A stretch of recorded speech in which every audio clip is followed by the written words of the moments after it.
It's Disability Pride Month and it's all about celebrating disabled people and all that they do, so for this vlog it was only right that we highlighted our very first Purple Goat. I'm Martyn Sibley, I'm the founder of Purple Goat and general disability inclusion advocate. So the background story, I suppose pretty relevantly I have a disability since I was born, so living life as a wheelchair user, needing a lot of care day to day around that has shaped a lot of my worldview and my lived experience. I worked for about 5 years at a disability charity and learned a lot about the global scale of challenges that disabled people face, and also something called the social model, which individually, for me personally, showed me that me having my disability doesn't mean I'm the problem, inverted commas, and that society can and will, when we talk and come together, make the barriers go away and make the world more inclusive. So that social model part was really, really important. I then spent like a decade starting and running different companies, including a magazine called Disability Horizons, a Commable, which was a travel website.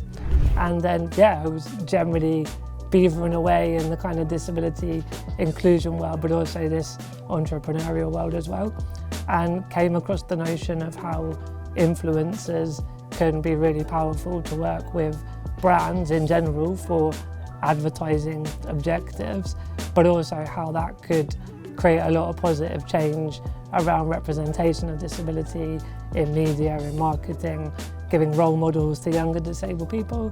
And so all of that led to starting Purple Goat in 2020. We got ChatGPT to generate what a typical founder schedule looks like. What do you think and how does it compare to yours?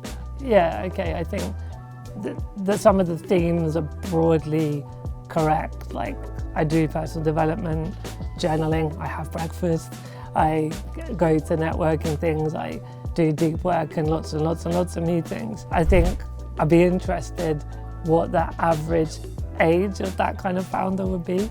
I'm recently turned 40 and I could imagine having that intensity of work in my 20s, but I don't have the same energy in the tank that I did 10, 20 years ago. And I would say with the specifics of my disability, there are fluctuations in my energy, particularly sort of winter time is a lot tougher for me when my body's colder and tighter and all that kind of stuff. So I think the broad themes are basically bang on, but I definitely don't wake up at 5:30, and I definitely have to make that routine work for me as a disabled person, but as someone that just generally doesn't buy into some of those kind of hustle culture. I think it's about the output, the outcomes and the objectives, rather than sticking to inputs just to stick to a narrative. Who were the people that helped you out along the way? So a lot of people on the way, without doing like an Oscar speech, parents, family, friends, but more specifically with Purple Goat. And by the way, those other people were very there for me over my life. But with Purple Goat, I think one theme I look back on was maybe like an echo chamber within the disability world. And so when I had this coaching session that led to the idea of what if there was an agency that sat between brands and disabled content creators, I found the Goat agency and really chatting a lot more with Aaron what Goat did and does and how that could apply to disability.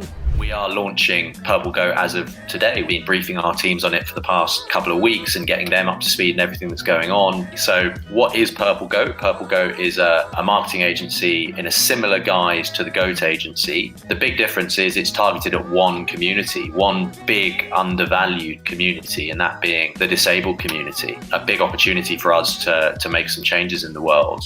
So, definitely Aaron and everyone at Goat were hugely impactful in being able to have the clients and the conversations that we now have. And then obviously at Purple Goat, it was the first few months was me, and then Chris Cusack, who some people know passed away a year and a half after. And then Harriet joined, and then Dom and Danny, and Dan's been very involved since day one.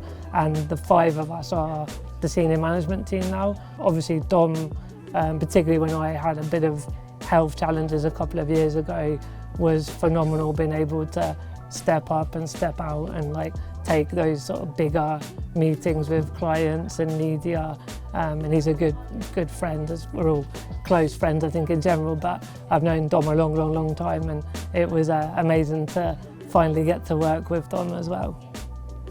So Martyn, you mentioned knowing Dom a long time and finally being able to work with him, so we've decided to put that friendship to the test. Vacuous friendship. Yeah. Built on sand. What are each other's middle names? I have no idea. This is going to be brilliant. Martyn Thomas. Is that because Tom's behind us? No, but No, it's not. It's John. John. Close. Is yours Gerald? Arthur. Nilpois. I mean, yeah, no, for sure. What is their favourite snack? I mean, oysters comes to my mind. And chips. I mean, oysters isn't a snack to most people. To you it is. I'm going to be absolutely hounded after this, I know. But yeah, you're technically right. It's my favourite thing, so sure. And I love a chip. And you love a chip. Who is their celebrity crush? Him? No, I don't know. Is this appropriate? That was We good. got like 50%. Yeah, You guys are besties? yeah, Besties. besties. Besties Would you forever. say Martyn is your work bestie? For sure. Life Big love. bestie. Oh, nice bestie. Yeah. What are your future goals and aspirations for Purple Goat? So the simplest way of, at the very beginning and now and in 10 years' time, is that when you're doing advertising campaigns, marketing campaigns, you want that to represent all the different people in the world and the population as part of society. And the stat at the very beginning of Purple Goat we had was 0.06% of ads featured disabled people, when 20% or more, depending on different kind of censuses and surveys and definitions, but we're maybe around 1% now. So we've still got more than 19% to go to close that gap. And even when the gap's closed, the work is to still make that more creative, and obviously for brands to get ROI on that investment, and for the representation to be authentic and true to the lives of disabled people. So it's all of that good stuff. But the main point is we're way under indexing, and that's what we need to fix, and that's what we're doing at Purple Goat.